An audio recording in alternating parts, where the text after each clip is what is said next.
Joining us right now is former Reagan Budget Director David Stockman. And David, you've been here before during the Reagan years.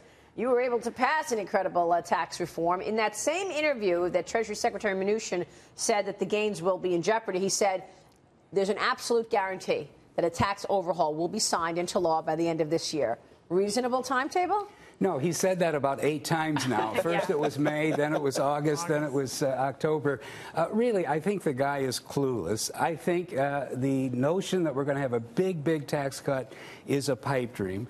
They can't pay for it, and we're in a different environment today than we were in 1981. 1981, the debt was only $940 billion. It was 30% of GDP. There was plenty of room to have a giant tax cut that was paid for by borrowing. Today, they have to find pay-fors, loopholes, base broadeners. They can't find any. Even the state and local tax savings, which allegedly was $1.3 trillion over 10 years, is falling by the wayside day by day. Well, so I think they're going to end up with no tax bill, or one that is so modest or so minor that it will have very little impact on the economy. So you don't believe Treasury Secretary Mnuchin when he says that growth will happen as a result of lower taxes, and that will partly pay for this? No, I don't believe that for a minute, because they're not cutting taxes on marginal rates that are high already. We had a 70% marginal rate in 1981. The top rate today is 39.6%. Right. They just said we're going to keep the fourth bracket. We're not cutting it at all. Mike Murphy. To clarify,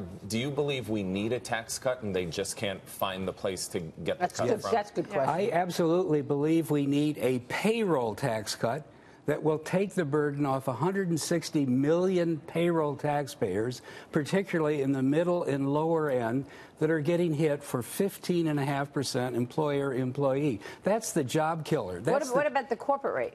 The corporate rate the corporate rate and the pass-through will be a great boon, windfall for Wall Street.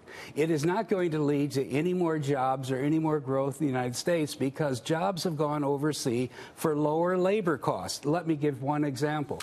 IBM had 0 employees in India in 1993. It's got 130,000 in India today, more than the U.S., not because of a 5% statutory rate, but because they can hire people to work on, but the bulk of this reform package is supposed to go towards small business. I mean, you're not saying that small business, the guy who owns the hardware store on Main Street, has employees overseas.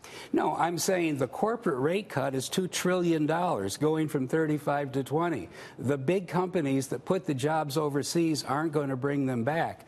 Everybody who gets more after-tax cash flow. I'm talking about the smaller companies. But they're already not paying that tax anyway. They're not paying that 35%. Right. So when you're saying it's a windfall, the net effective tax rate is 27% for the S&P 500. They're already, shifting operations to. I don't think GE paid any tax. Yeah, no. I agree with that. IBM's effective tax rate is 11%. That's exactly But when we lower taxes on Walmart, they're not going to make any more stores or hire any more people. No, they're going to reinvest in their online business and bulk that up because they got to compete against Amazon. They're going to pay a higher dividend. They're going to buy back more stock. This is just a bonanza for Wall Street, because the corporate tax is paid for by investors. It does not get laid onto labor or anything else. I want to ask about this, though. The Reagan administration was very good at public messaging and everything that it did.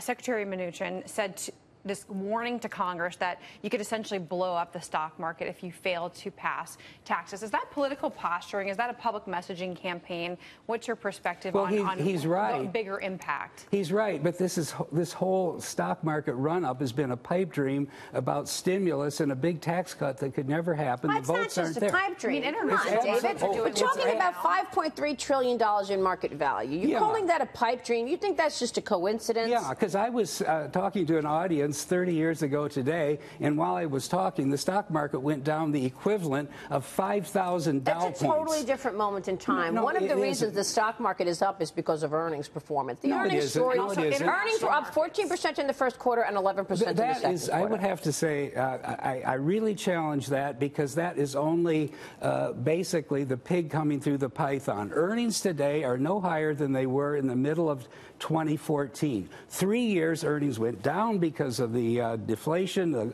oil and material deflation. They've come back up. They're back where they were 3 years ago. The stock market is up 45% over the same period. So when you say that, you use those statistics, you're talking broadly. There are specific companies that actually have real growth, that have shown huge growth since 2014. So to say it's a pipe dream and pigs and pythons, like the market is priced where it's priced. No, Whether it goes up or it goes down. The market is totally irrational. The market but it's not more irrational today than it was 30 years ago or 20 years ago or 10 years ago, right? We had the Nifty 50. Remember, they traded at high multiples back then. You had Coke trading at 50 times earnings. I mean, this is